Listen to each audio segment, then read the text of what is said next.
विस्तार से बात करेंगे नवरात्र की। तो नवरात्र पर योगी सरकार ने एक बड़ा फैसला लिया है। रामनवमी खंड रामायण पाठ करवाएगी सरकार। नवरात्र में दुर्गा सप्तशती का भी पाठ होगा। यूपी के मंदिरों में आयोजन होगा। जिला, तहसील, ब्लॉक स्तर पर कमेटी का आयोजन होगा और इसी के साथ हर जिले को 1 लाख रुपए कमेटी देगी। सभी जिलों के डीएम को समिति बनाने के निर्देश दिए गए हैं। तो सभी जिलों के डीएम की ये जिम्मेदारी है कि ये सुनिश्चित करें कि कहां पर कितनी कमेटियां बनानी है और ये कमेटी के ही जिम्मेदारी होगी कि कहां पर कैसे दुर्गा सप्तशती का पाठ कराना है। तो ऐसे में नवरात्र को लेकर योगी सरकार ने बड़ा फैसला लिया है।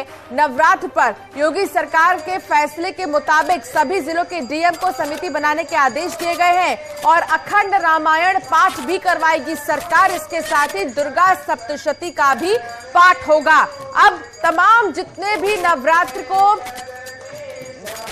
पूरे विधि विधान से मनाने वाले लोग हैं उनके लिए बहुत खास बात है, क्योंकि दुर्गा सप्तशती का पाठ होगा और डीएम को ये आदेश दिए गए हैं कि वो कमेटी बनाए। इस कमेटी में कौन लोग शामिल होंगे, किन्हें शामिल किया जाएगा और ये कैसे निर्णय लिया जाएगा, इसके बारे में अभी कोई पुख्ता जानकारी नहीं है। लेकिन ये डीएम की तरफ से और ये डीएम की जिम्मेदारी होगी कि वो इसको लेकर एक कमेटी बनाए।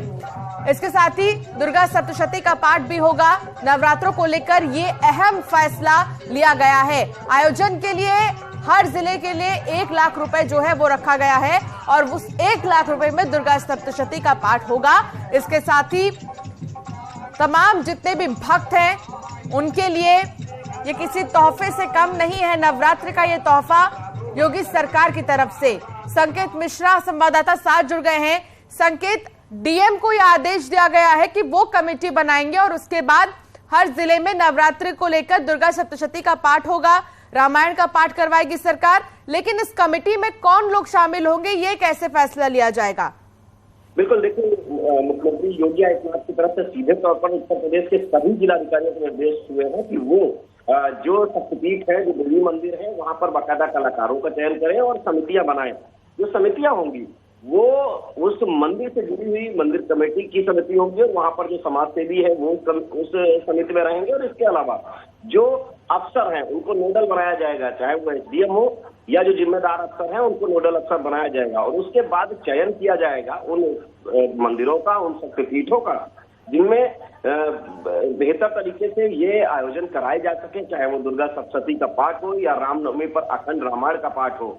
ये उन स्थानों का चयन, उन सिद्धपीठों का, उन मंदिरों का चयन होगा और उसके बाद 1-1 लाख रुपए की राशि योगी सरकार की तरफ से दी जाएगी, जिससे सांस्कृतिक कार्यक्रम।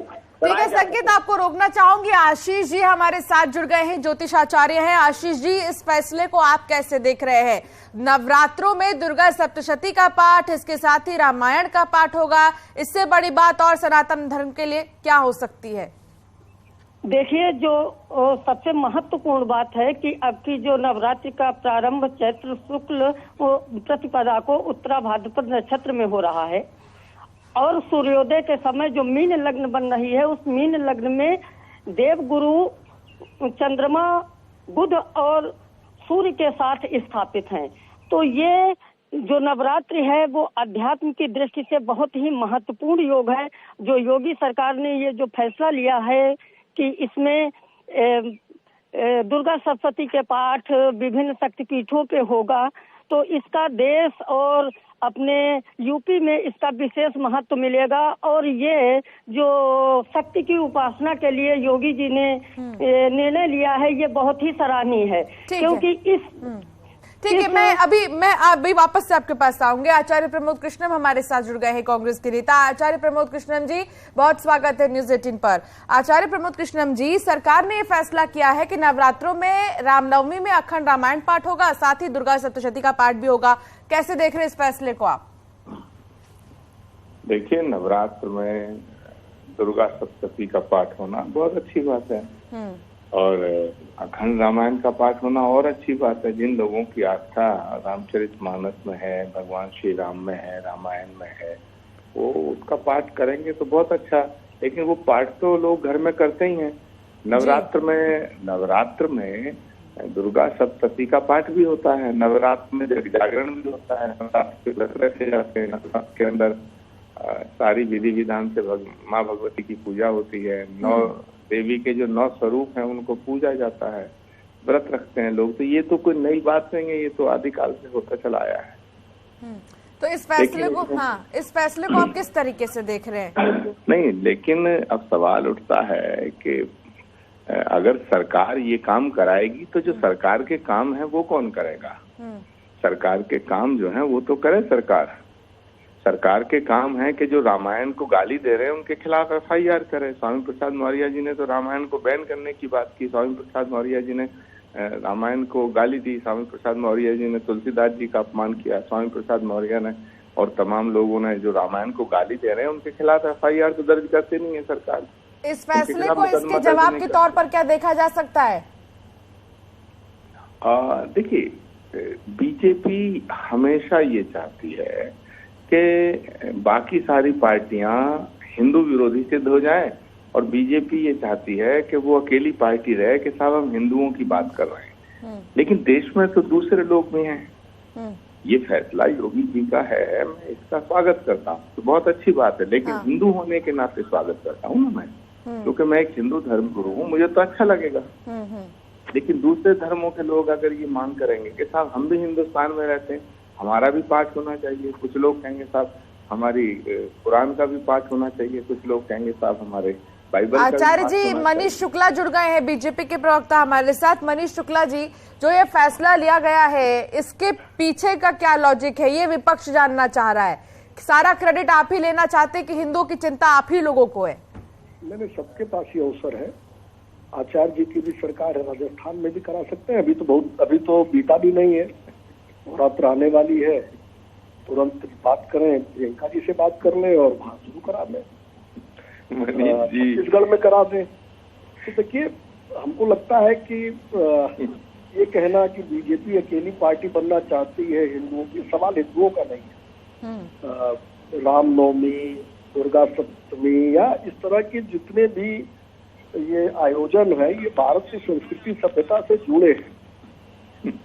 नहीं, मैं मनीष जी को सुन रहा हूँ, मुझे मालूम था मनीष जी क्या कहेंगे, क्योंकि मैं ऐसा मानता हूँ। मैंने पहले जब आपने मेरे से सवाल किया तो मैंने क्या कहा, ये तो हर एक हिंदू को अच्छा लगेगा, जिनकी आस्था भगवान राम में है उनको अच्छा लगेगा, जो माँ भगवती की आराधना करते हैं उनको अच्छा लगेगा। नवरात्र में घर घर में कन्या पूजन होता है, ये हमारी संस्कृति है, ये बिल्कुल ठीक है। हाँ। लेकिन क्या दूसरे जो धर्मों के लोग इस देश में रहते हैं उनको भी ऐसा ना लगे कि ये देश सिर्फ एक ही धर्म के मानने वालों का है?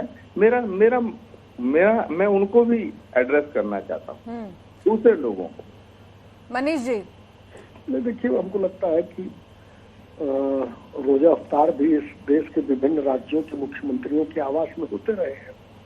अजमेर शरीफ पे भी चादर चढ़ाया ही जाता है परंपरागत रूप से।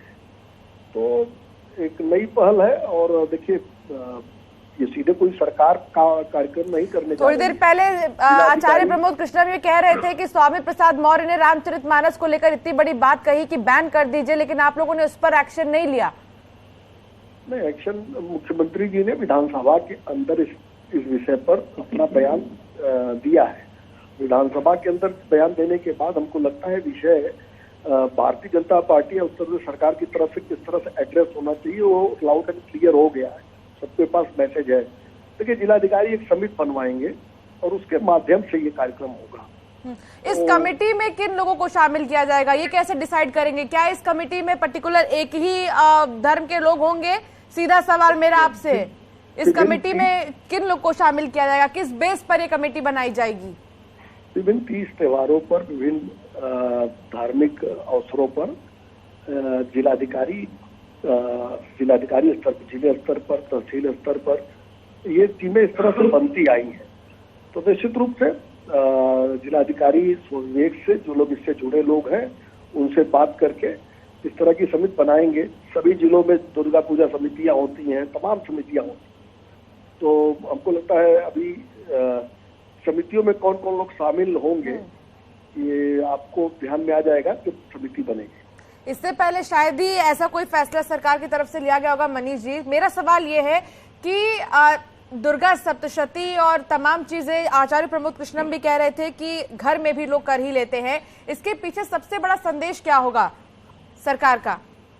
मैंने घर में लोग करते हैं, घर में तो दुर्गा पूजा भी लोग कर लेते हैं, लेकिन दुर्गा पूजा की प्रतिमा लगती है, दुर्गा जी की प्रतिमा लगाई जाती है सार्वजनिक रूप से। लोग तो सुंदरकांड और तमाम पूजा अर्चना अपने घर में करते हैं, लेकिन सार्वजनिक रूप से भी होता है। तो जो भी नियम कानून है, संविधान है, उसके तहत उस नियमों का पालन करते हुए इस तरह के आयोजन किए जाएंगे। चलिए, बहुत शुक्रिया आप दोनों का हमारे साथ जुड़ने के लिए। आचार्य प्रमोद कृष्णम जी, आपका बहुत शुक्रिया। मनीष जी, आपका भी बहुत शुक्रिया बातचीत के लिए।